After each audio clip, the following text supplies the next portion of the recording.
Teşekkürler. Thank you, Kathy, for coming. My pleasure. Kathy Bostjancic from Oxford Economics this time.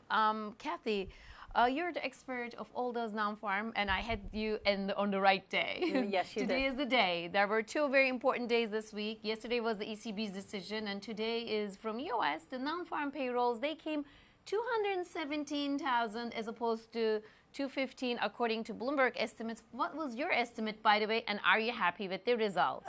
We're happy with the results, and it was very close to our forecast as well. We had looked for roughly the same number as the consensus. I think really the big takeaway is that there's relief that the employment number stayed above 200,000. We have stability in the labor force as opposed to the first quarter GDP, which was quite negative.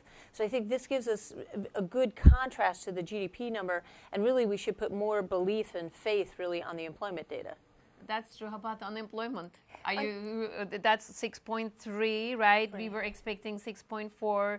The prior period was also 6. It didn't change much. It didn't change much, no. The official unemployment rate didn't change all that much, but what we did see is the long-term unemployed as a share of the unemployed came down. It continues to moderately decline, which is good news. It's still too high, frankly, and it's still a big problem and signifies really that there's still a lot of excess labor out there and unused labor as opposed to what the 6.3%, the official unemployment rate suggests. But the fact that that's declining and also that alternative unemployment rate, the U6 that's part of the non-farm payroll, that number continues to decline.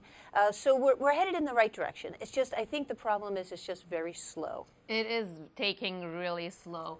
And in spite of the cost of living, that's increasing, the incomes didn't increase that much. And that was one of the problems, especially with the Bloomberg Net Worth Individuals Index. We had some kind of Bloomberg Consumer Comfort Index.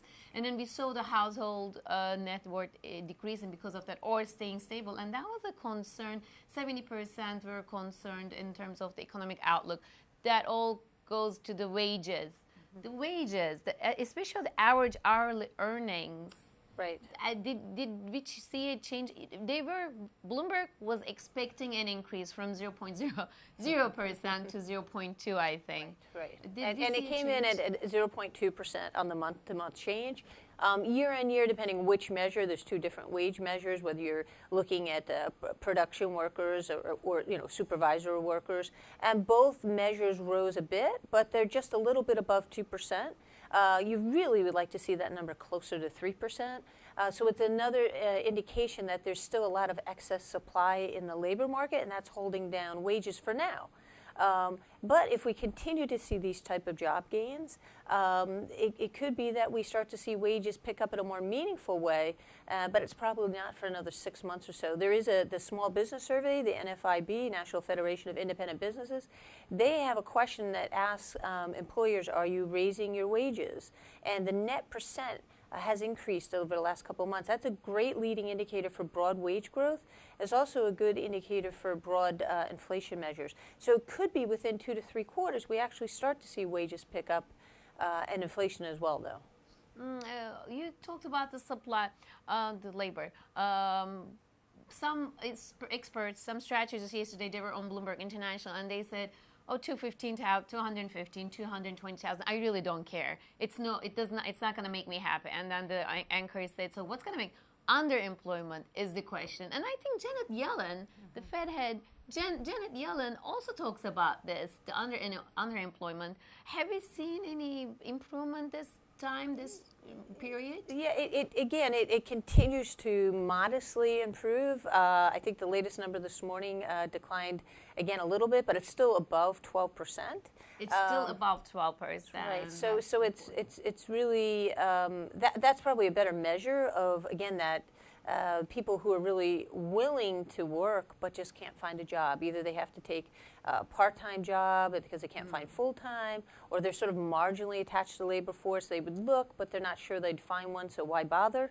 We really need to see the economy strengthening much more to draw all of those workers into the labor force and to get them employed, frankly. I mean, that's when we know we're on better footing. But I would add there's a real question of some of these long-term workers have their skills eroded enough that maybe they're not as employable as they would have been 6 or a year ago or even 2 years ago. We need to stop here, but last 10 seconds. Where is the sector? Where do you see the growth in which sectors? It's really coming in at the private sector and the service sector as we would expect, but we also see the good sector chipping it as well. So I think overall this was a good reading across the board, but we'd like to see wages pick up. Private and services. Thank you so much for coming, Kathy. We're going to have you again.